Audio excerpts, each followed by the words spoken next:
নমস্কাৰ লোকেল 18 চাই থকাৰ বাবে ধন্যবাদ। মই সপোন বৰা বৰ্তমান উপস্থিত আছোঁ ঐতিহাসিক শ্ৰী শ্ৰী আউনীআটী সত্ৰত। যোৰহাটৰ টিয়কৰ কলীয়াপানীস্থিত শ্ৰী শ্ৰী আউনীআটী সত্ৰৰ এই শাখা সত্ৰ সমগ্ৰ ভাদ মাহ জুৰি আচলতে ব্যস্ত হৈ পৰিছে, দ্বিতীয় বৈকুণ্ঠপুৰীত পৰিণত হৈছে। বিশেষকৈ মহাপুৰুষ শ্ৰী শ্ৰী মাধৱদেৱৰ পবিত্ৰ তিৰুভাৱ তিথিৰ দিনটোত দেখিবলৈ পোৱা গৈছে কলীয়াপানীৰ শ্ৰী শ্ৰী আউনীআটী সত্ৰত অগণন ভক্তৰ ভিৰ। মই মোৰ ভিডিঅ' সহযোগীক এই সত্ৰৰ সামগ্ৰিক দৃশ্য দেখুৱাবলৈ অনুৰোধ জনাম। যোৰহাটৰ ঐতিহাসিক আউনীআটী সত্ৰত, কলীয়াপানী আউনীআটী সত্ৰত এই পবিত্ৰ ভাদ মাহত কেনেদৰে ভক্তসকলৰ সমাগম ঘটিছে আৰু গুৰুজনাৰ এই পবিত্ৰ তিৰুভাৱ তিথিটোত কেনেদৰে ভক্তসকলে আহি মহাপ্ৰভু গোবিন্দৰ চৰণত সেৱা লৈছে, আমি সামগ্ৰিক দৃশ্যাৱলী দেখাবলৈ যত্ন কৰিম।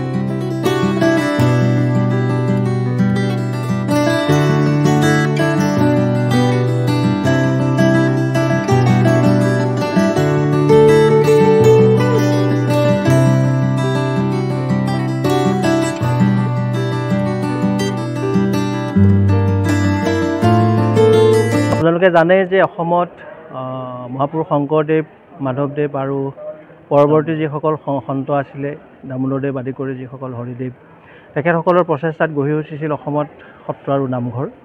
আৰু অসমৰ 4 ৰাজসত্ৰৰ অন্যতম সত্ৰ হৈছে আউনীআটী সত্ৰ। সেই আউনীআটী সত্ৰই 2004 খ্ৰীষ্টাব্দত এই কলীয়াপানী টিয়ক অঞ্চলত আউনীআটী সত্ৰৰ মুখ্য শাখা হিচাপে এই সত্ৰখন প্ৰতিষ্ঠা কৰিছিল। আৰু সেই প্ৰতিষ্ঠাকালীন দিনৰে পৰা আমাৰ প্ৰত্যেক বছৰে পবিত্ৰ ভাদ মাহটো মাহজোৰা কাৰ্যসূচী আমি পালন কৰি আহিছোঁ। আৰু এইবাৰ আমি এটা ব্যতিক্ৰম অনুষ্ঠান আমি অনুষ্ঠিত কৰি আহিছোঁ।